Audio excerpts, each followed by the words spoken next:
Welcome back to Finish the Fight, a gaming podcast. Where we produce and develop the highest quality gaming research in podcast form. I'm your host, Alex Kendall. And I'm your host, Derek Baker. And today, we're getting a little metal. We're getting a little new metal, a little heavy. Metal! Little metally. A little metallurgic. a little alchemy. No, we're going to be talking... Little rock. Little rock. We're going to be talking about Brutal Legend. You know, the Jack Black game, as many call it, which is a fantastic little fun creation from Double Fine that did okay. We'll say that. I mean, this game, it came out, but it had been planned for... it came out in 2009, but it had been planned for a very, very long time. And it came out in a time where metal in its peak had long passed. So it was really like an interesting injection into the video game industry and kind of like I think a cool little game and maybe an introduction for some people into the music of old. I would agree. And it's one of those that was a, pet project or a passion project from Tim Schafer that finally came to fruition and had a rocky, rough start, even just from its inception. I mean, they had talked about who they wanted to cast, a couple litigation lawsuit things that have happened. So, I mean, there's definitely a lot of cool content behind the production of the game and possibly seeing something that came later. Yeah, absolutely, man. Let's get into it. Brutal Legend is an action-adventure video game with real-time strategy game elements created by Double Fine and published by EA for the PlayStation 3 and Xbox 360. It was released on October 13th, 2009. Set in a universe somewhere between Lord of the Rings and Spinal Tap, it's a fresh take on the action driving genre, which in this case is full of imitation cover bands, demons intent on enslaving humanity, and of course, heavy metal tunes. Featuring the talents of comedian, actor, and musician Jack Black as super roadie Eddie Riggs, as well as cameos by some of the biggest names in metal music. It's a wild ride in the belly of the beast that is not to be missed by gamers and metalheads alike. And if you're both a hashtag true gamer and metalhead, what else could you ask for? What more could you really ask for? I assume this is the only game in your collection. I assume as a true gamer and as a metalhead, yes, this is the only game you have and you've owned every single edition of it. What more could you ask for? Let's talk about Double Fine. Double Fine, to me, is a studio that I really hold close to the heart. They've created some of my favorite games early on and still produce some really, really amazing content. Double Fine Productions was founded in June 2000 by longtime LucasArts designer Tim Schafer, best known for his work at the time on games such as Grim Fandango, The Secret of Monkey Island, Full Throttle, and Day of the Tentacle. The goal of the studio was simple: create games that were slightly different than what everyone else was making. The studio was first located in an old clog shop in San Francisco, California. Schafer, along with programmers David Dixon and Jonathan Menzies, started working on demos for what would become Psychonauts. The game took 5 years to develop, putting the studio through months of 20-plus hour days. It was finally released on PC, PlayStation 2, and Xbox April 19th, 2005. The game was praised by gamers and journalists alike, but it simply did not sell as much as the studio and publisher Majesco's sales had hoped for. Double Fine would not linger over this project for long, and quickly started work on their next project, Brutal Legend. And developing Brutal Legend, I mean, it was a game that Schafer had thought about making since 1990. A couple of years later, Schafer met one of the roadies from Megadeth, Tony, who told him numerous stories from the rockstar world, with a getting it done perspective. Tony inspired Schafer to create the character Hoagie in Day of the Tentacle. This character stuck with Schafer. He loved the idea of a character that can always get things done. He wanted to make a game revolving around a roadie who lived out a fantasy inspired by lyrics from heavy metal bands as well as album covers from those bands. This roadie would be nothing short of a hero. Schafer knew he wanted to eventually create this game, and he always knew he would call it Brutal Legend, and a lot of the lore from the game would be inspired by Norse mythology. Again, going back to, I guess, more Schafer than Double Fine. I grew up, I don't know if you really played the Day of the Tentacle or Secrets of Monkey Island, those point-and-click adventures. Man, that was my jam, and I'm actually playing through Day of the Tentacle again. And those were fantastic works, especially from LucasArts. Again, LucasArts kind of started that realm and then eventually built their way to doing a lot of their Star Wars IPs. But it was such a fun time of clicking around on your giant CRT type monitor and just having some fun. So it's cool to see like he had this an idea forever. You know, as a designer, he's like, I'm gonna do this eventually, and it will happen. Just 20 years later. Right. Yeah. I'm sure he didn't think it was going to be that much later, but you do what you got to do. Yeah. But fast forward to 2004, Schafer and the rest of the team were ready to bring his brutal legend to life. The main four inspirations for the art were heavy metal album covers, fantasy artist Frank Vazetta, Hot Rods, and Tim Schafer himself. They did not want to create another gray and brown game. Art for metal album covers is teeming with vast colors, telling grandiose stories, of battles or demons, just really, really intricate details in the artwork that he really wanted to bring to life. And they wanted the world of Brutal Legend to reflect this. Additionally, the studio established the iconic look for character designs during this time. Strong silhouettes with exaggerated yet simplified features. They also had to make surfaces on the game believable so publishers could see how good the game will look on those current gen consoles. According to art director Scott Campbell, designing the likeness of the celebrities in the game was the more difficult art-related task he worked on, due to the pressure of not over-stylizing them and, making them real to life. We had talked about this, we're going to talk about Ozzy Osbourne is in the game, and he's Ozzy Osbourne. Yeah, I think he did a really great job. I mean, they did not look totally out of place. Just a little bit of, flair to make you separate the artist from the video game. But it's Ozzy Osbourne's face. It's undeniable. And I think they did a really good job with that stuff. There was so much concept art created that art director Lee Petty stated that there was a metric ass ton of concept art. So much so that it would not fit in 3 games. Luckily, creating factions in the game was an excellent way to use as much of the art as possible and distribute it throughout the game. Additionally, the world of Brutal Legend was going to be open to the player, encouraging them to explore as many areas as possible, allowing the art team to implement as much of what they created as possible into the world. Something really interesting, and you see in a lot of in metal and 80s album covers in general, is chrome. And chrome was something that the studio took very, very seriously. At first, the chrome in the game resembled chrome in real life, but after they looked at album art from 80s metal bands that heavily featured it, the studio realized it looked more as if it were created by an airbrush. It didn't exactly resemble real-life chrome, and so from there, they changed the chrome shader, making it heavy metal chrome.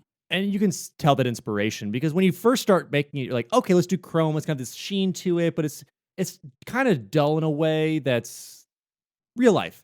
But like, oh, no. They went like that full hard airbrush, like streaks along it, like just looking really cool and in a way, I guess, badass as they did with those covers. And they kind of understood that going into it, like, okay, let's pull back a little bit. Let's just lay out every album cover from Judas Priest and what do they look like? What can we infer from all these different covers? And luckily they did this because the art style could take on that idea of it. The album covers from that era, just like the cars and stuff, almost have like a cartoony look to them. I think of like it's not this, but it's kind of this, like a Who Framed Roger Rabbit kind of deal, where it's just a blend between the cartoon world and the real world. So much touching up on those photos to just make them look kind of cooler, but a little bit less realistic. You know what I mean? Exactly. It takes on that idea of almost D&D, like Dungeons and Dragons to it, to a lot of those covers and just that inspiration of the worlds. And so taking that art, it honestly really made sense. Now, what didn't make sense, I guess, to me, and I think a lot of fans, was kind of the beginning of putting RTS elements in the game. So if you guys aren't familiar, the first part of it is like a hack and slash. You get to drive your hot rod around. Later, you join with those factions that Derek was talking about that you kind of command. Very similar to Overlord in a way, where you have like minions that go around that do your bidding, fight for you, and it's there. Production of the game started in 2005, starting with the multiplayer. This took 16 months to complete. Afterwards, they sent a full playable Ironhead versus Tainted Coil skirmish match to the publishers. That's two of the factions. That's when work started on the single player campaign. The game was going to be a real time strategy title inspired by the game Herzog's Way, but it evolved over time, keeping some of those RTS elements in the campaign. This change from strictly RTS to a more action adventure game took the game's 2.5 gigabytes of content and expanded it into a massive 9 gigabytes by the end of development. Listen, kids. Ooh. Listen, kids. With your Call of Duties of 200 gigs back then, this was big. Yo, man. This game was taking half my Xbox 360 hard drive. It was nuts. My external 20 gig, this is what I had to deal with. Like, I was popping external hard drives back and forth nonstop. It's what we had to do to survive. Insanity. So, unfortunately or fortunately, depending on how you like the game, those elements were in there. But far and away, the thing that makes this game Brutal Legend is Eddie Riggs, voiced by Jack Black. 100%. 100%. Without Jack Black, I think this game, to be honest, I think it bombs. Jack Black is so integral to this. And as the studio was creating Eddie Riggs, they originally made him look like an old grizzled man, resembling Lemmy from Motorhead. Schafer suggested that Riggs act more like Jack Black's character in School of Rock, someone who's enthusiastic and loves rock and metal. They slowly started making Riggs look more and more like Jack Black himself. When it came time to start thinking about who would voice Riggs, someone suggested to Schafer, why not get the guy we based the art on, Jack Black? Schafer shot this idea down because he thought they'd never get Jack Black to do a video game. They even considered for a short time finding a Jack Black impersonator. But the more he thought about it, the more he thought it could be a possibility. After all, Jack Black was a fan of Psychonauts. He's also played through Mass Effect several times. So the gaming pedigree was there. I want to think that in a meeting they're talking about this and Schafer's just been stalking Jack Black and be like, dude, he's played through Mass Effect a couple of times. Like, he is a hashtag true gamer. So we're going to have to get his true gaming chops up in here because he will love this. As long as we just have some love scenes in here and we have a shepherd somewhere in the game, he's going to love it.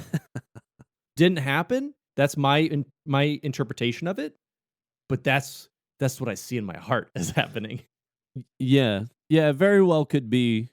And as a hashtag true gamer and hashtag metalhead, I'm sure that Jack Black has given all his Mass Effect games up, all of Psychonauts. He doesn't care about that stuff anymore. It's just Brutal Legend. It's the only game he owns. Just Brutal Legend. So Schafer was able to get a meeting with Jack Black, but he would only meet with Schafer alone. The meeting was at the Four Seasons in Los Angeles. Schafer prepared all the concept art created for the game by the pool. So he just laid it out. Very nice. Very, very classy. When Jack Black arrived... very distinguished. Yeah. When Jack Black arrived, he simply looked at the artwork and quickly agreed to be part of the project. When Schafer started writing the dialogue, he did so with Jack Black in mind. Makes sense. Jack Black was also given free rein to take liberties with this dialogue. He had over 30,000 lines of dialogue for the game, and each one was done multiple times to make sure he got it just right for each take. Sometimes he would do joke takes, and a lot of the times, those were the lines used in the game. I mean, if you guys know Jack Black at all, his joke takes are just Jack Black takes, and I think it fits the character just so much better. Jack Black was fully dedicated to this character. Sometimes the studio would just show him gameplay footage, and he would create lines for the scenes in the spot. And during those recording sessions, as Jack Black does, he would just constantly be singing whatever song was stuck in his head in between takes. Again, if you've seen Jack Black in anything, this is just Jack Black. Jack Black was born to play this role of Eddie Riggs. I mean, really, with them writing to School of Rock very early on, it makes sense that it was like a puzzle piece. It was the last piece, the perfect piece to just kind of fall in and make everything make sense. Now you can start building the rest of the puzzle out this was the one piece that you were looking for. Yeah. The end of the edges. The end of the I edges. don't know what I'm saying. The last JWLS piece. The last JWL. Mm-hmm. Oh man. Hey, Tenacious D 3, the last JWL. And then one of the other things they did too was they put his eyebrow movements in there too, right? Yeah, so animators would watch videos of Jack Black reading and performing the lines written for him. From there, they would animate rigs with some of Jack Black's iconic features, like his eyebrow movements. Riggs was more and more becoming Jack Black, or was Jack Black becoming more Riggs? Yeah, I think it's probably the former, but still really it adds so much entertainment value to these scenes. And I mean, Jack Black's hysterical. I love Jack Black. I've seen Tenacious D. School of Rock when I first started learning guitar, I watched School of Rock like all the time. That was my dream. That one day my teacher just wasn't going to be there and someone was going to come in and teach me how to shred. And they were going to be amazing. I mean, having Jack Black in this game just fits the mold so well. I can't emphasize that enough. But in addition to Jack Black, they had to bring in metal legends. And the game features several heavy metal celebrities. Even though Schafer has stated that they were all extremely easy to work with and all of the humor in the game, getting a hold of them was sometimes the hardest part of the process. Typically, there was a laundry list of lawyers to get through before ever even speaking to them. Singer Ronnie James Dio recorded dialogue for his character, Diviculus. As the character grew, however, Schafer has stated that he felt Dio was not a good fit for the character and ultimately parted ways with Dio's involvement in the game. However, Schafer has also stated that the decision was not up to him and that things were complicated due to licensing issues. After Dio departed from the project, his character was replaced with actor Tim Curry. Bassist and singer Lemmy Kilmister was rather quiet at first before the recording sessions for his character Killmaster. Before recording, Schafer and the rest of the team hung out with Lemmy, and after discussing medieval battles, he opened up, making the recording process extremely smooth. Schafer even learned that Lemmy was a gamer, #TrueGamer, and genuinely liked Star Fox. Listen, when you know someone's a #gamer, you got that bond. Star Fox is such a random one for him to really enjoy. Star Fox is one of those games that I love. Star Fox 64. I'm just really surprised of all the games that them to connect on. Lemmy's like, yeah, dude, Star Fox. That's the one. Derek, don't #gamer shame. Let me have this. No, I love Star Fox. I'm not gamer shaming. I mean, now, well, unfortunately, Lemmy passed away in 2015, but I'm sure that after this game came out, he got rid of all his Star Fox stuff and he just had Brutal Legend. As well, those only owning Brutal Legend, we have singer Rob Halford from Judas Priest, who voices General Lionwhite in The Baron, who was also an easy experience to work with. Schafer was surprised to get a call from Halford before a recording session, with Halford apologizing profusely for having to tell Schafer he would be 10 minutes late. I mean, could you imagine that? Just like at the end of the day, every celebrity is a human, but you hold them in higher esteem. And this dude who's a legend is like, dude, I'm so sorry. Like, I was making a burrito and I just lost track of time with it. I'm going to be there soon. You absolutely hear these horror stories of singers and bands, like holding up recordings or practices and things. And so this dude, who's the singer of Judas Priest, decides, or not decides, but just is a good human at the end of it all and calls this guy for a video game that is totally, I think, out of his element of things he would normally be doing. And is like, man, I'm so sorry that I'm even just going to be 10 minutes late. I've heard a lot of that stuff from dudes in the metal industry, that they're all, the personalities and stuff that they put on, just totally different from who they actually are. It's more of a release. Yeah, it's more that like character release. Again, going back to that idea, and I know a lot of people within the metal industry have talked about this, of having that release of almost that D&D experience, being able to play that character within the band and like writing the music along with that character is something that, like you said, helps them. I mean, there's plenty of metal legends who like have PhDs, who do plenty of other stuff, but like the music is there for them, and like that's their creative release. And again, they all wear this kind of facade along with it that they play up, but they're all pretty cool people. Yeah. And when it came time to record Ozzy Osbourne's lines, who plays the Guardian of Metal. It was also a great experience. Osbourne made it a point to make everyone laugh as much as he was. And during this time, Schafer stated that he met every single one of his rock idols. Osbourne even went on to say, "You know you've made it when you're in a video game. Now I probably will learn how to play it." Hashtag true gamer, Ozzy Osbourne. Schafer's making gamers out of all of them.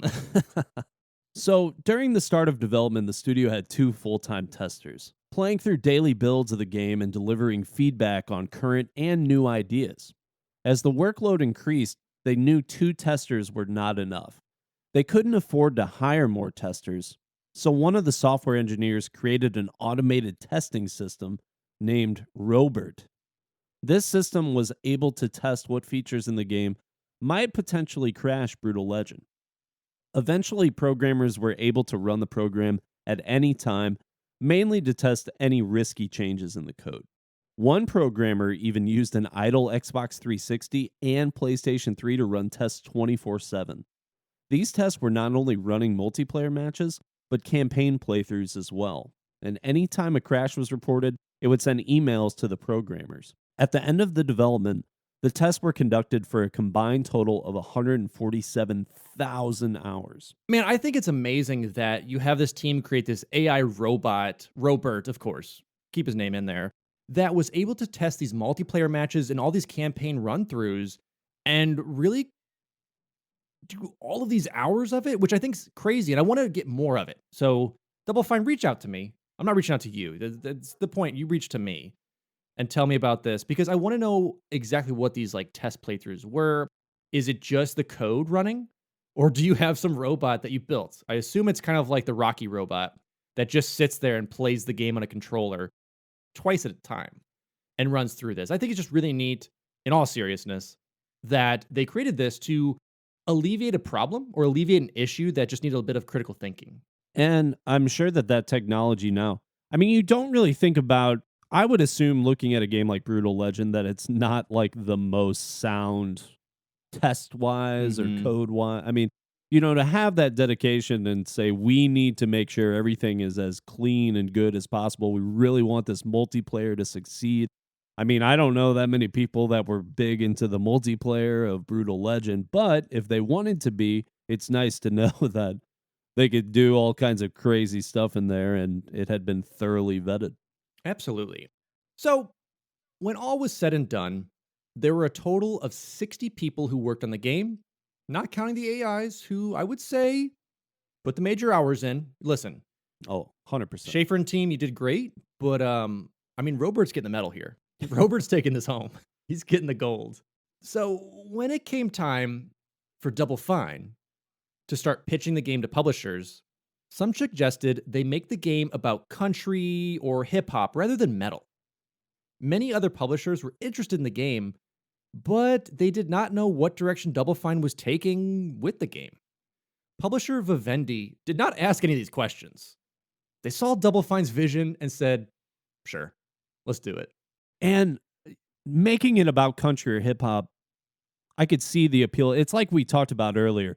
To make this like a metal game in 2008, 2009, things were not trending upward for the metal scene. Like, especially this metal scene.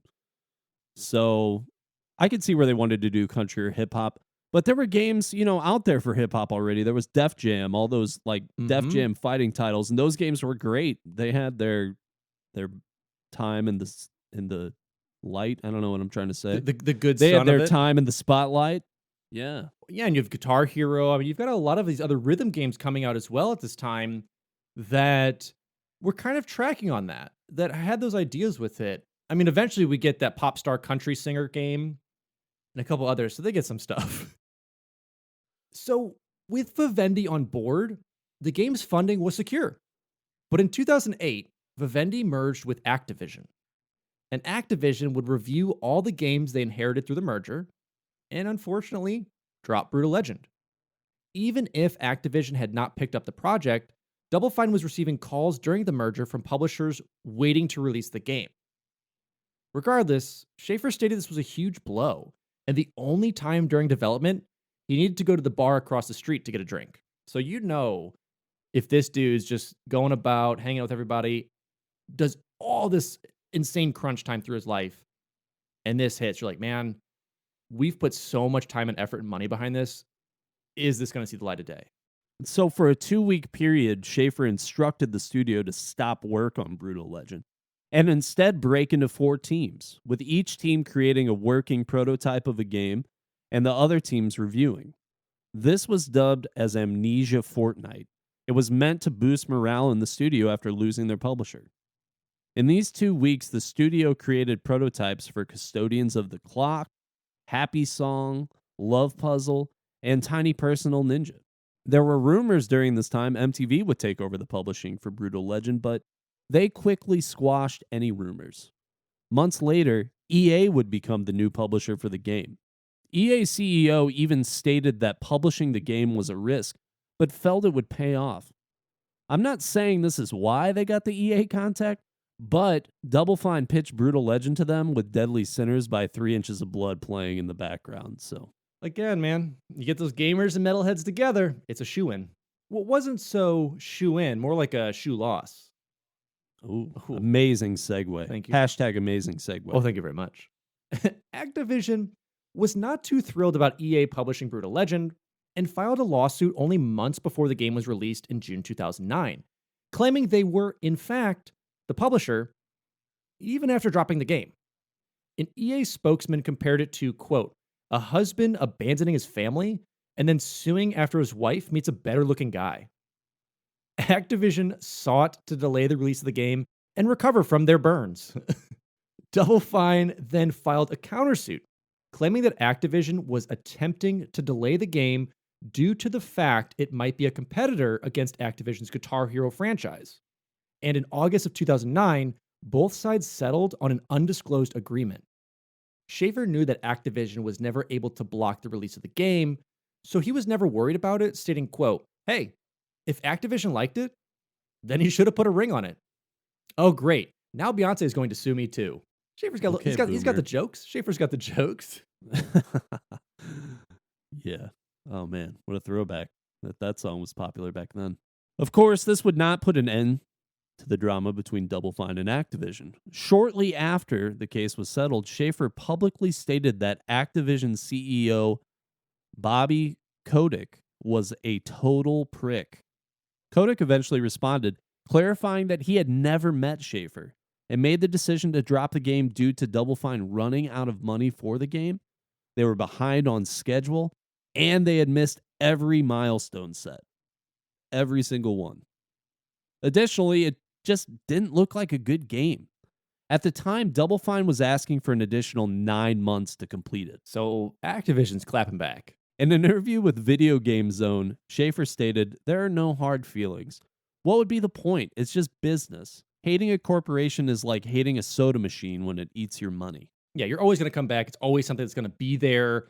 And unfortunately, it's just the reality of it. So that's kind of what he's stating there of like, man, you just got to go with it. He's just saying it's a lifeless machine and it's, that's just life. I love it. Full of my dollars. So let's jump over to marketing. So we've made it past a lot of this. We're getting it out there.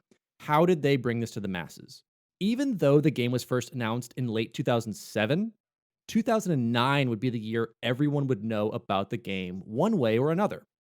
The promotion for the game was nothing short of a powerhouse. After EA was brought on as the publisher, they poured millions of dollars into marketing the game. There was a banner that hung on the outside of the convention center at E3 that year promoting Brutal Legend, weighing over 500 pounds. And I looked at a picture of that thing, man, and it was huge. Oh, I mean, it really was. Yeah, they made sure you knew. Jack Black was also heavily involved in promoting the game, appearing on Jimmy Kimmel Live, and various other events fully dressed as Eddie Riggs. Double Fine also created the Brutal Thoughts series, starring Jack Black, finding creative ways to promote the game, like working out for the role of Eddie Riggs and hooking up an Xbox controller to his brain so he could perform the moves of Eddie Riggs in real life. Every time Schafer demoed the game for reporters, news spread quickly of it. Many noted it as a true-to-life heavy metal game with numerous comedic moments that many journalists laughed at while watching the demo. Schafer, though, was warned that when he demoed the game to the German press, none of them would laugh. However, that was not the case. So I want to know who like warned him. Is like, Germans do not laugh. They have no joy. Yeah, it seems like a really silly. Like, I understand that there's probably a difference in culture, but there's tons of metal and rock in general is way more popular in Europe. I feel like it would be right up their alley. And it's such like a weird stereotype of like Germans are just stoic. They will not say anything. They will go, "Yes, this is a game. It is good. Thank you." Like that's just weird. In October 2007, IGN received a package that was missing the sender information. In it was a portable turntable, a vinyl from Riggs Records, and a Xerox flyer that read, "Since the beginning of time, 'twas written in the stone, that the mystery of the age of metal would surface from the unknown. As the recipient of these ancient tools within, you have the power to unlock this riddle with a simple spin. Rock must run through your veins, else solving this puzzle will be met with head pains. With primeval secrets at your fingertips. You possess the gift to propagate the fidelity from your mortal lips. Escape the clutches of convention and let yourself travel to another dimension. Find your destiny and protect your soul, but for now it is time to rock and roll." The record was a single from the fictional band Tainted Coil titled Corpse of Hope, which is an amazing title for a song. It is. I mean, because here's the thing: corpse, dead, hope, good. Who knows? Who knows where it's going? When the record was played backwards, the words "maggots devour the corpse of hope" was heard, but IGN was unable to make out anything else. At the time, IGN was unaware what this was promoting exactly. Their first thought being Tenacious D, the game. IGN called FedEx and learned that the package was shipped from Vivendi, and the studio quickly pieced together that it was a promotional piece of Brutal Legend, announced only 1 month earlier.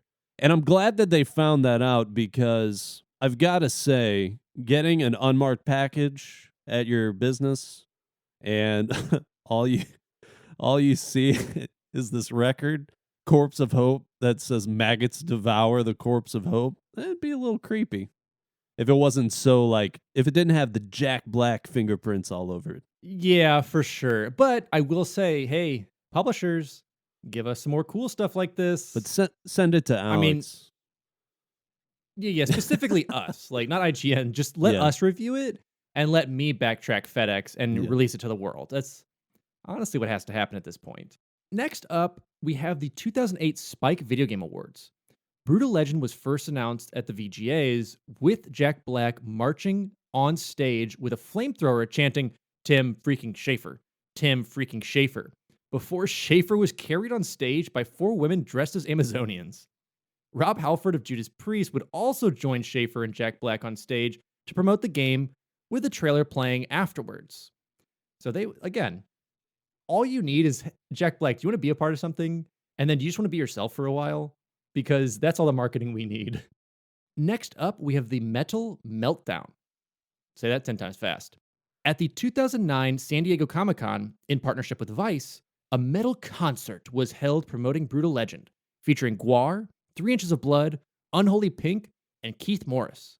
Fans could RSVP on Vice's website for free, as long as they were 21 or older. There was also a Brutal Legend tour. Brutal Legend would be the official sponsor of a tour with Metalocalypse's Deathclock and Mastodon. During this 34-day tour, Adult Swim set up stations at each concert where fans could play Brutal Legend. Fans were also treated to a 2-minute animated piece that played at each show, and they could also get their hands on posters promoting the tour and Brutal Legend. Again, this is really where you're seeing the EA money come to life. Like partnering with Adult Swim, partnering with the VGAs, partnering, sending a record out to IGN. I mean, that was even before EA. So Vivendi already putting some money out. So you knew that there was a lot riding behind this game even before it hit store shelves. For sure. There was also a world record set for this game. At Download Festival in 2009, 440 fans attended the EA Hub where the game was promoted. And they broke the Guinness World Record for most people playing air guitar at one time, air guitaring to Motorhead's Ace of Spades. Great track to air guitar to. That's what I'm saying. I mean, they picked a good track for it. I think, hey, FTF Meetup, 441 of you. Shall we? Next up, we had the Demothon Armageddon, the cremator of the sky, the destroyer of the ancient world, the lord of all things brutal, has demanded that 666 million humans download the face-melting awesome demo of Brutal Legend, or he will give everyone swine flu. While this may seem like a good time to panic, sell all your worldly possessions and run to the hills. Fear not. Double Fine will be streaming a live demo of Demothon in support of the demo, in hopes that they can meet Armageddon's impossible demands and save your sinuses. This livestream, held by Double Fine, showcased Brutal Legend along with interviews from Double Fine employees. A live Q&A was also held, with giveaways held throughout the livestream as well. This livestream aired October 1st, 2009. We also had a classic GameStop pre-order. If fans pre-ordered the game from GameStop, they would receive a special in-game guitar, the Love Giver, themed around Jack Black's band Tenacious D. The design of the guitar features Jack Black and Kyle Gass of Tenacious D on the body, along with lines of a dialogue that will be played, recorded by Jack Black and Kyle Gass themselves. Additionally, fans who had pre-ordered the game would receive an exclusive Brutal Legends t-shirt and a download code for the demo. And finally, we had the Steam pre-order. In February 2013, the game was announced to arrive on PC through Steam. Anyone who pre-ordered the beta received access to the multiplayer beta and exclusive Team Fortress 2 items. The two items were the Brutal Bouffon, a hat that was Eddie Riggs' mullet and sideburns for your character, and Shred Alert, a taunt where the character pulls out a V-shaped black guitar with team-colored decals and plays a quick metal riff. This act is accompanied with pyrotechnics and spotlights, finishing off with a lightning strike. So obviously a lot of promo went into this game. And it's cool. I mean, those are some neat giveaways. Anytime that the pre-order stuff, I mean, if it gives you some kind of combination of stuff in real life and stuff in the game, I mean, that's like the perfect reason to pre-order right there.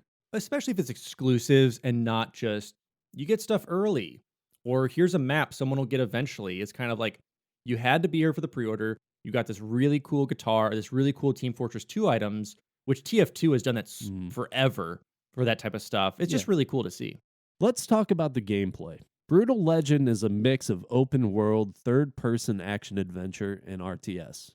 But these real-time strategy elements are not present until later on in the game. And that was something I think we've touched on a little bit. It was kind of shocking. We'll get into that. Riggs mainly uses the Separator, an ancient axe he finds at the beginning of the game, and his guitar Clementine for combat. Players can also use double team attacks, utilizing their allies in special moves. Using the D-pad, the player can command their allies to attack, defend, follow them around, or migrate to a certain waypoint. HUD, HUD elements are hidden from the game as much as possible, since Schafer felt the HUD takes him out of the game. In order to upgrade weapons or vehicles, one must complete side missions assigned to them. If they're pleased, they will grant Riggs fire tributes, which act as the game's currency towards upgrades. All of these upgrades can be done when visiting the Guardian of Metal, voiced by Ozzy Osbourne. There are several different kinds of metalheads that will help Riggs along this journey, like the Doom Metal faction, which resemble the undead. Others, like roadies, carry Marshall speaker cabinets on their backs and create feedback to take down buildings. While driving through the open world, players can customize the Mouth of Metal radio station that plays while driving the Deuce, Riggs' hot rod. The open world of Brutal Legend is 64 square kilometers or 40 square miles, so the player has plenty of ground to cover and more time to perfect their perfect metal playlist. Yes, I mean, that's what I did. I was just deucing it up, taking a deuce, doing the deuce, and just getting my radio station perfect. That's what I did. So let's talk about, we have a general consensus of the gameplay. It's a hack and slash that eventually builds into those RTS elements where you command your roadies, you command these different squads that you have. But what's the idea? What's the story behind this? So Eddie Riggs is a longtime roadie, arguably one of the greatest. However, he is not a fan of the band he currently works for, Cabbage Boy. As a piece of scenery starts to fall, Riggs saves one of the band members, but is crushed by it. As he bleeds onto his belt buckle, which is an amulet from Armageddon, the stage is transformed into the Beast Armageddon. It kills the band members and transport Riggs into the world of heavy metal itself. A race of titans once roamed this world, creating everything from the music down to the hot rods. Though these titans eventually ascended into heavy metal godhood, they left the instructions behind on how to create the vehicles and instruments used to create the music. Now, humans are enslaved by demons, forcing them to excavate ancient machines from the titans. Riggs awakens in the Temple of Armageddon, where he finds the axe, the separator, and his guitar, which now has supernatural powers. He fights off druids in the temple and eventually meets Ophelia. He quickly learns that he is there to fight the forces of Doviculus. The pair find hieroglyphics left by the Titans and instructions on how to build a hot rod, the Deuce. The two escape and meet the leaders of the human resistance, Lars and Lita. From there, they think that Riggs is the chosen one, since he can now read the messages from the Titans. But at the end of the conversation, they don't know if he is the savior or the destroyer. And I want to touch on real quick that opening scene with Cabbage Boy. It's like one of the funniest. It's really like the thing that obviously it introduces the game because it's the opening scene, but it really shows you kind of the ride you're in for. There's little prompts that pop up where it's like the first time that Jack Black is going to curse, it asks you, do you want to allow this or do you want the bleeps? Will it be funnier with the bleeps in? So you could choose that. And then there's also an option to do gore. And you see the interaction that he has with Cabbage Boy. And it is one of those things where Double Fine is taking shots at new metal. Oh, yeah. Which, like, it's all these guys that they have crazy hairstyles and they end up going out on stage and saying, like, I'm going to play you some metal. Who's here to hear some metal? And then they end up breaking into this super poppy song. So it's pretty entertaining. New metal is one of those things that is just so, like, controversial. It's hard for me to really recognize because I feel like you and I kind of grew up in that era where, like, Linkin Park and stuff was really popular. And yeah, but there are a lot of traditional metalheads that just do not like new metal, and so I guess Schafer might fall into that category, I would assume. And I think, yeah, coming into that and like knowing his like metal legends and kind of playing it up at the time that Riggs is like a true metalhead. And like you can even tell he's got like the spiked jacket, that like demon belt buckle, leather and stuff like that. Whereas, you know, like you said, these other ones are more like this pop band that are kind of under the guise of metal. And so it's an interesting take on it. And I'll roll you back even further, Derek. And I want to talk to you about the title screen because I thought the title screen was really cool too. And very unique because kind of talking about that Who Framed Roger Rabbit thing you were saying, it's kind of built into that where Jack Black himself, you kind of know it, but you don't, goes into this record store and flips through it and eventually finds the Brutal Legend record. And that's kind of the start of the game. And you can like do all your selects, your saves, your options all on the album cover. Or like in the inside the album, I should say. So again, a really unique take to a start screen that could have just been like Eddie Riggs in Hell. Yeah. Or any of those things. But they wanted that idea that this whole thing is wrapped around those album covers. And takes in that idea of, you know, and what I love too, the record store they go into, it's not like a bright brand new one. It's like one of those hometown ones that just have crates and crates of everything. And he even goes to like the back where he finds this one. So I again, a little interjection there, but I really love what they did to start the game off. And as Derek said, you know, starting it off with like, oh, come on, you mother, do you want to allow cursing in this game? You know, so it's such a unique start to it. And again, like Derek said, that's where you start the game off. And I think that was probably the biggest impact I think a lot of people had starting it, to be like, oh, okay, yeah, I do want to play this game now. Like, this is going to be funny and fun. Let's do it. Yeah. It's those little details that just make games special, you know? It could be like any other main menu. Absolutely. But they chose to make it something unique and just tie it all in. So, Mm-hmm. Getting back into the story, the four that have teamed up create an army, the Ironhead, to fight against General Lionwhite. Though their battle against the general is rather easy, the demon Doviculus appears, and sends the army into hiding. During this, Riggs suspects Ophelia of being Diviculus's spy and leaves her behind. Ophelia casts herself into the sea of black tears, unknowingly creating a new army, the Drowning Doom, as well as her dark demon doppelganger, Sikoria. Though the army fails to defeat the Ironhead, Riggs knows that they must destroy the Black Sea of Tears in order to stop the army for good.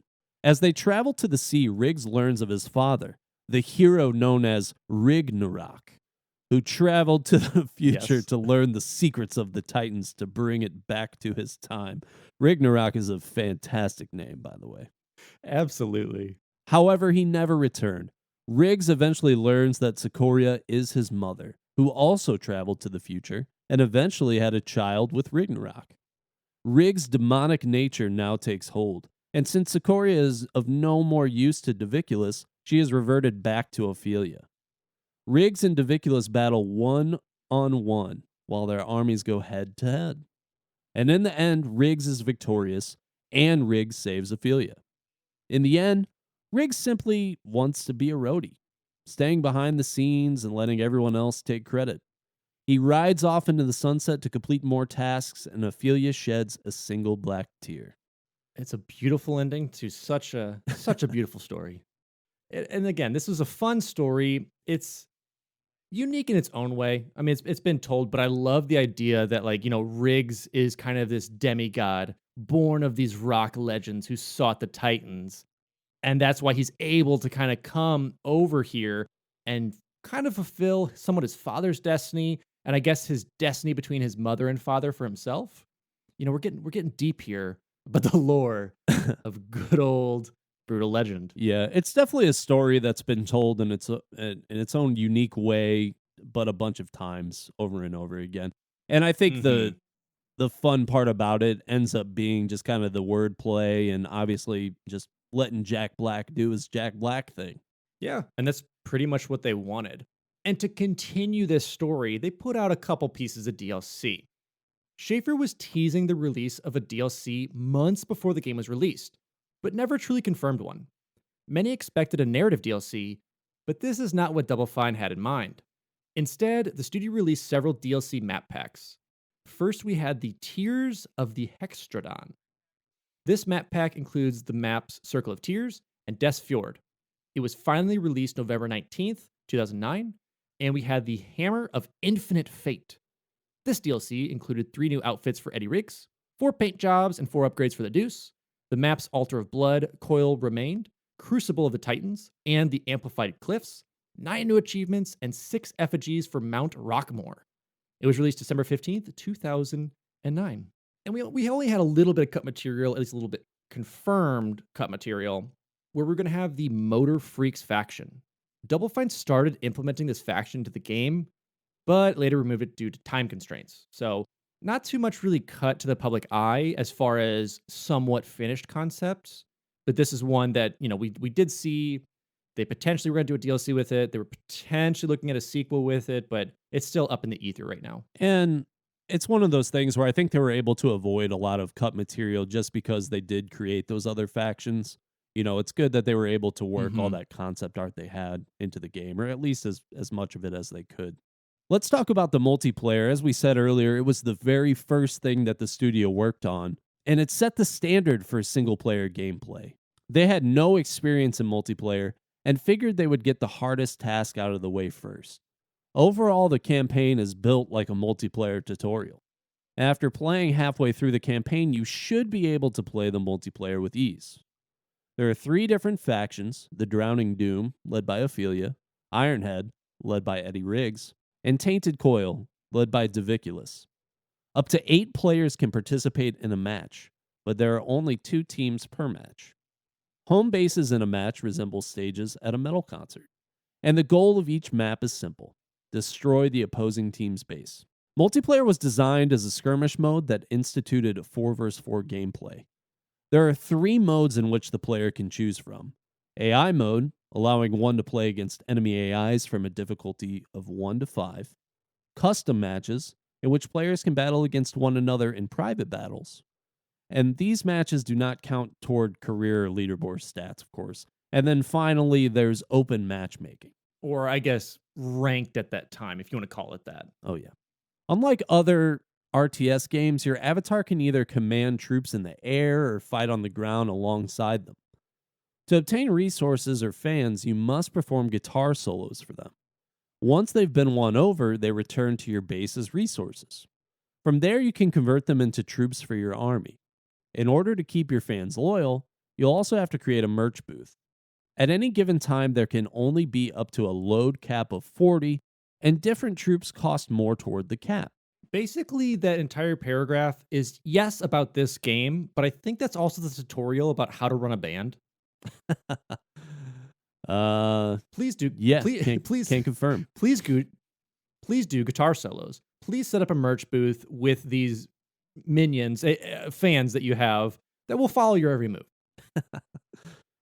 Commands for your army are simple. Go to the waypoint, follow, attack, or defend. The same commands available in the late game campaign when RTS first elements are introduced. And this is one I know, Derek, you and I had talked about. We didn't truly play the multiplayer. I was just kind of in it for the campaign, the multiplayer. I don't want to say felt tacked on. It just wasn't an interest to me. Yeah. Yeah, it was very surprising. The RTS stuff was just such a weird shift late in the game. Mm-hmm. I'm surprised that they stuck with it. Maybe they stuck with it so much because it was the first thing that they worked on, so they kind of had it set in stone.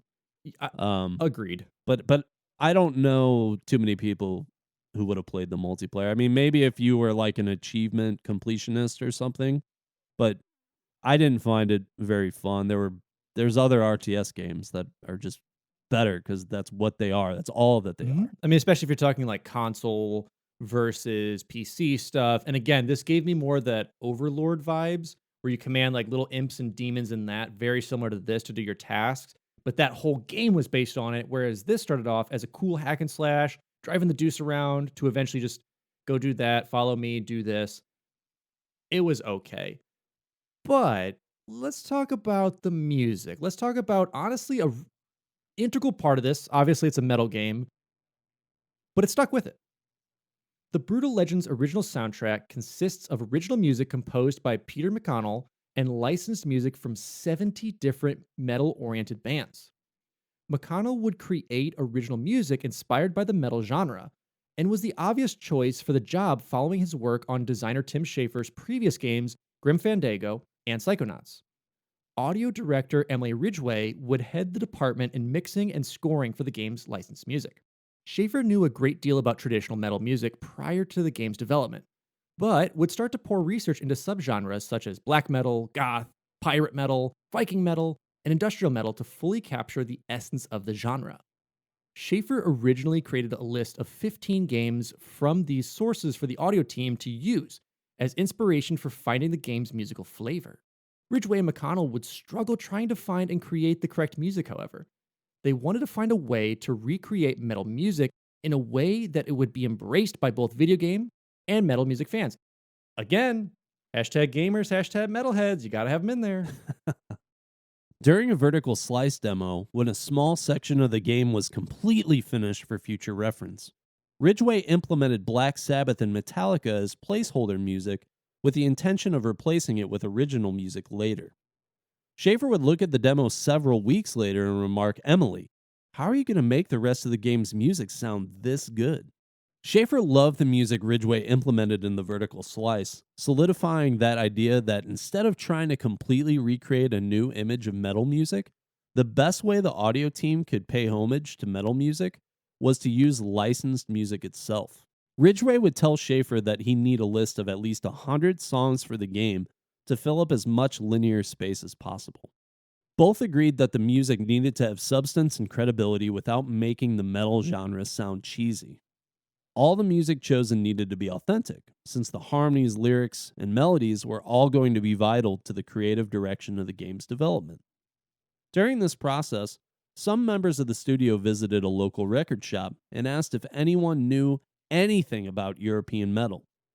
Luckily, one of the owners, named Alan, had an almost encyclopedic knowledge of metal. He made the studio mix CDs of metal bands and would tell them more about the bands on those CDs.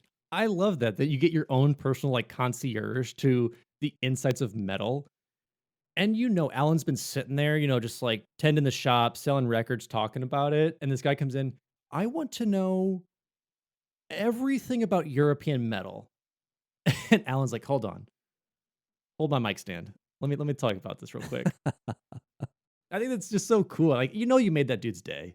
For real. I mean, people who are just that passionate about music, it's not. That's why he just made those CDs for them. It wasn't any kind of extra work. It wasn't anything that he felt like compelled to do or wanted to charge them for. He just genuinely loved that kind of music.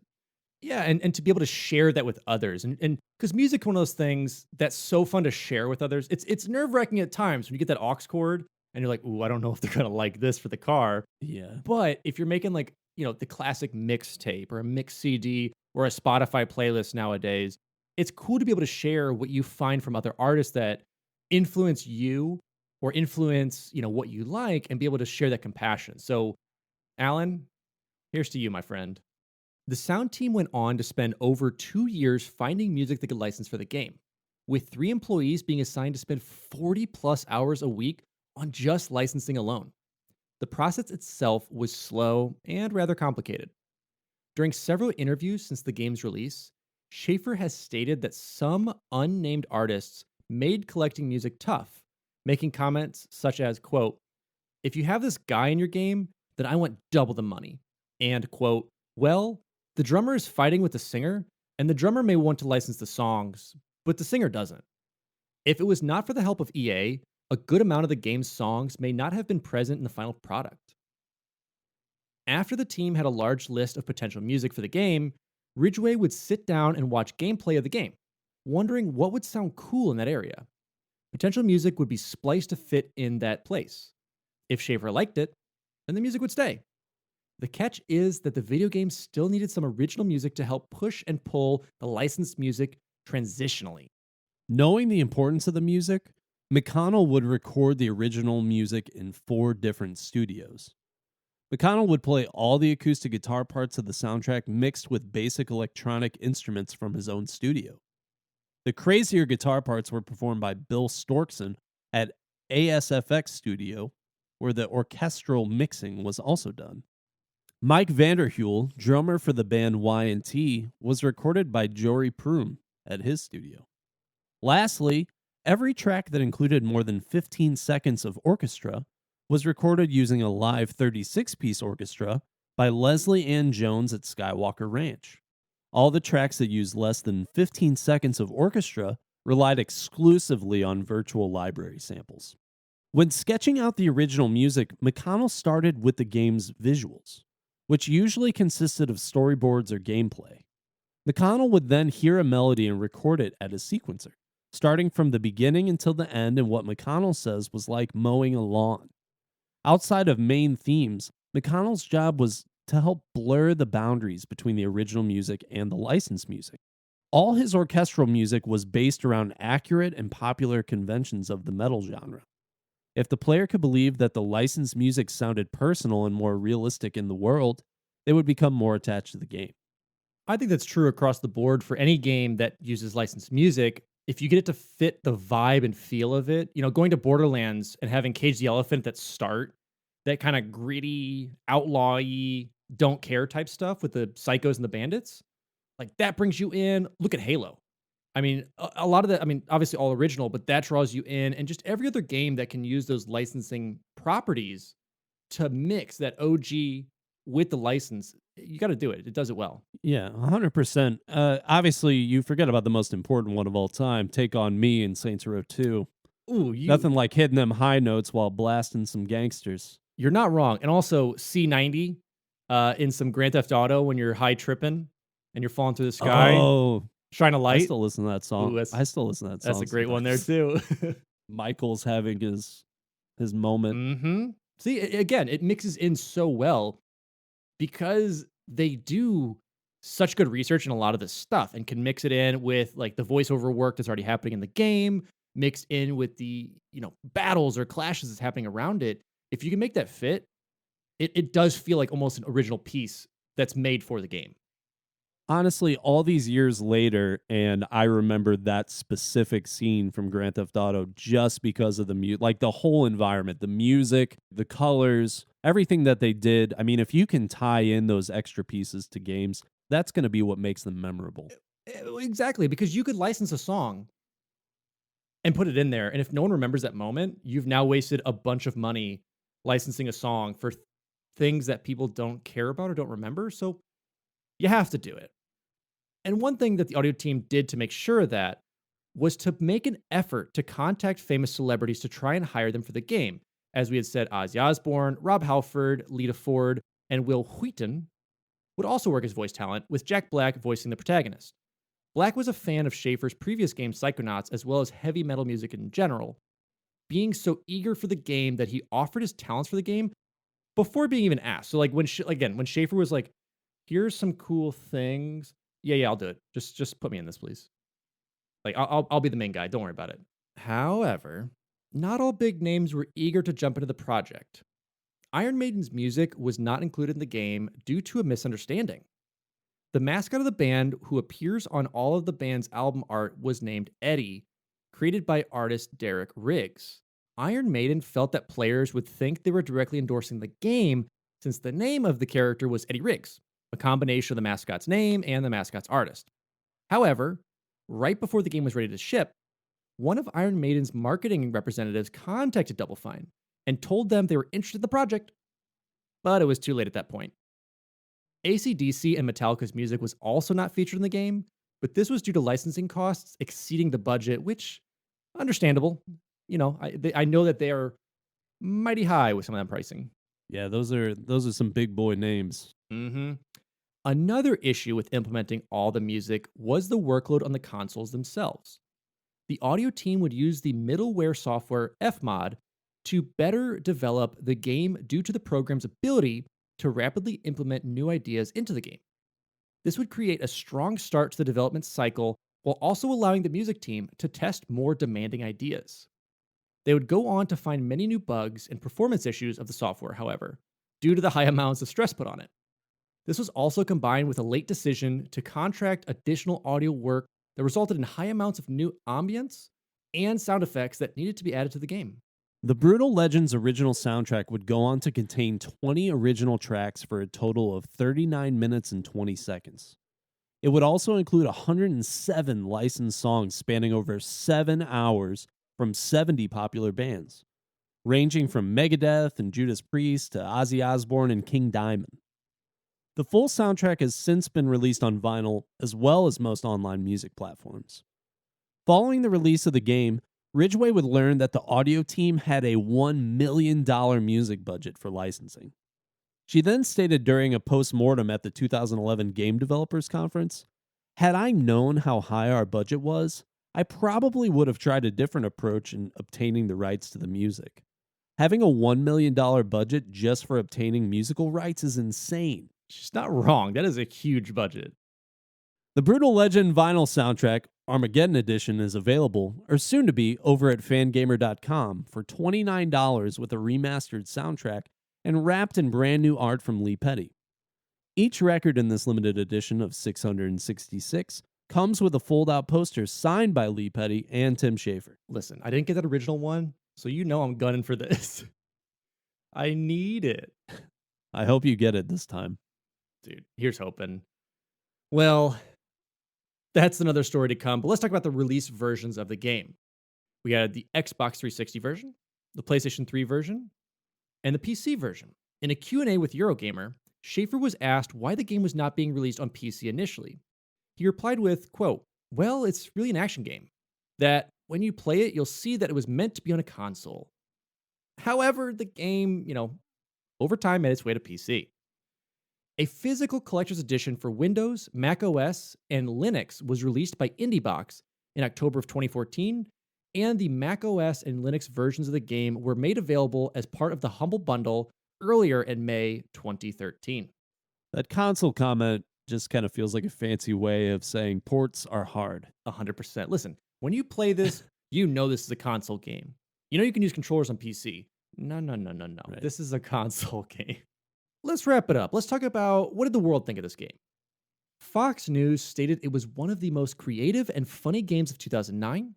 Play magazine cited it as the quote, greatest video game ever made. That's a little bit of a stretch play, but I love it. It was IGN's 2009 editor's choice, and Kotaku has stated it has one of the best main menus in all of video games. That I will 100% agree with. There was some misrepresentation with the game when Schafer would demo the game for journalists, and in the demo released 3 months before the game came out. Typically, the first mission was shown, which lacked the RTS elements of the game. When Vivendi was set to publish the game, they told Schafer to not call it an RTS, and even stated that they would refuse to acknowledge it as such if they were asked. Instead, he was told to market it as a hack and slash title. Later on, when EA picked the game up, they referred to it as action strategy.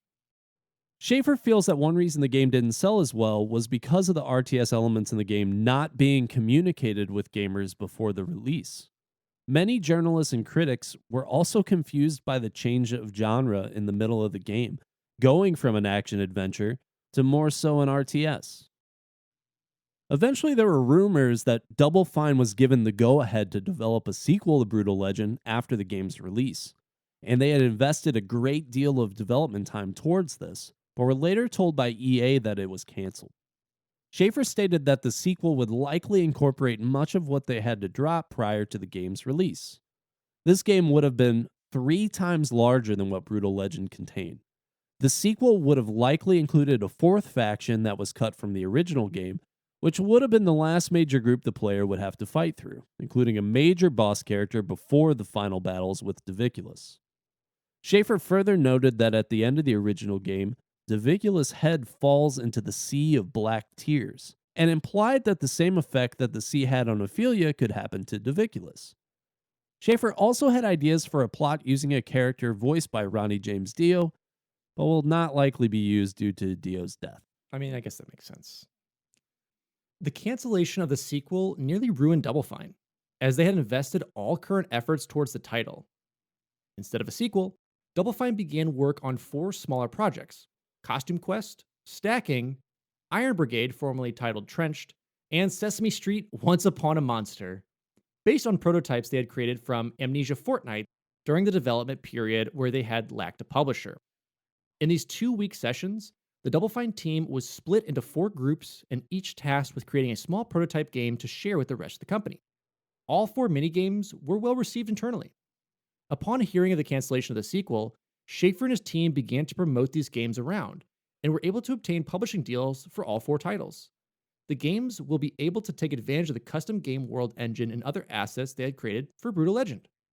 The titles were considered financial successes, allowing Double Fine to recover and pursue further game development through steering away from major AAA releases.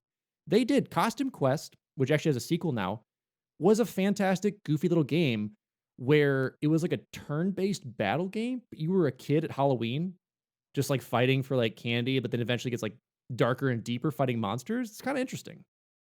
As of 2013, Schafer was still interested in a sequel to Brutal Legend, but would require appropriate funding and resources to make it happen as an independent developer. Since then, Double Fine launched a successful crowdfunded drive for Psychonauts 2 in December 2015, and Schafer said that if that game does well, there is a good chance that a sequel to Brutal Legend would be possible. Tim Schafer said June 13th during an appearance at E3 2017 that Brutal Legend will eventually get a sequel, but we will see now that Xbox has bought Double Fine and seeing what Xbox is going to be putting on that chopping block. Yeah, I definitely don't have hopes for a sequel. I think even if the sequel gets made, this was a game that doesn't really need a second. It's a really cool, unique piece. Maybe I'm alone in feeling that way, but I think just one Brutal Legend is good enough. Great, unique game. And adding a second in the what do I call this? The franchise. Adding a second, adding a second in the franchise, I think would be a mistake. I think it would honestly water it down.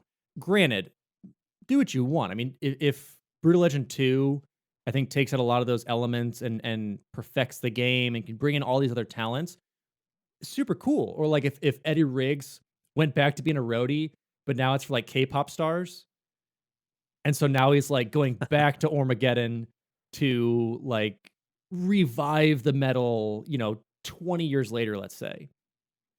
Might be kind of cool. Like, I'm not going to doubt that game, but I don't know if Microsoft and Xbox are going to be doing that because I think right now all their eggs are in Psychonauts 2, and we're going to see if that basket can hold them or if it just dumps them all out. And if you guys don't know, Jack Black does have a quote unquote gaming YouTube channel, which is fantastic. He does about 0.7% gaming on it. However, So on March, specific. let me tell you, look at those analytics. However, on March 1st, 2019, Jack Black did do a stream of Brutal Legend, which I did watch, and it was actually pretty interesting. Him like talking about the process of it and playing the game and be like, that's me. And he's honestly just a good dude. And finally, even now, Schafer has stated that this was the most personal game he has worked on at the time and still plays Brutal Legend every year. And we had talked about that. This was a passion project since 1990 for him. Like, he knew this was what he wanted to do, and he poured everything out to it. And that's got to be why he's so adamant that this game get a sequel one day. Mm-hmm. I mean, he just genuinely loves it. Brutal Legend's one of those games that's proof that passion projects can turn out if you stick with them long enough. Schafer had this entire game in mind for years and was finally able to bring it to fruition with the help of some of the greatest metal legends of all time. Albeit some of the hiccups with things such as the disliked RTS elements, the Activision lawsuit, Brutal Legend still came out on top as Double Fine's greatest selling game to date. Along with classics like Day of the Tentacle and Psychonauts, Brutal Legend is proof that Tim Schafer still has plenty of crazy ideas in his head that we'll hopefully see in future titles such as Psychonauts 2. Absolutely. I mean, he's one of those guys that when he kind of has that creativity, he sticks with it and, sticks to his guns. I mean, having multiple different publishers turn him down, bring him on, say it costs too much, say it costs too little. And he's like, dude, it's business is business. I want my game out there, and that's what we're going to do. And so, Derek, as always, why did we choose this? What do you think of this game? Why is this game meant to be talked about? Yeah, Brutal Legend, it's one of those games, like we've talked about, where it was just this perfect pairing of music and gaming. And we saw that in games like Guitar Hero and Rock Band and things like that were more focused on the music aspects. This is one of those games that throughout just having like a really fun metal atmosphere is something that I still think about. I still think it's really unique. There are so many games now that the soundtracks are, I'm assuming, just based on very cheap budgets.